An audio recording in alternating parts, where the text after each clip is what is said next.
Il y a 40 ans, jour pour jour, un attentat a été perpétré en plein Paris, faisant 6 morts. L'attentat de la rue des Rosiers dans le quartier du Marais, ce 9 août 1982, des hommes armés entraient dans un restaurant cachère et ouvraient le feu. 6 morts, vous l'avez dit, et 22 blessés.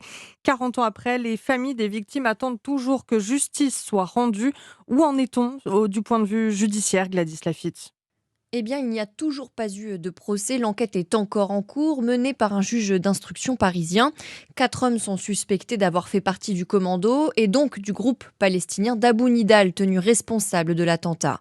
L'un a été extradé vers la France il y a 1 an et demi, un Palestinien naturalisé norvégien de 63 ans qui clame son innocence. Mais les 3 autres, dont le cerveau présumé de l'attentat, sont toujours en Jordanie ou en Cisjordanie malgré des mandats d'arrêt internationaux. Yohann Tayeb, porte-parole d'une famille de victimes, en appelle à l'État français. Nous faisons face à un mur concernant les 3 derniers suspects qui sont identifiés et localisés. Nous appelons la nouvelle ministre des Affaires étrangères à dire concrètement ce qu'elle compte faire pour obtenir des avancées majeures dans les extraditions demandées et que nous ayons enfin des résultats concrets et non juste des déclarations officieuses.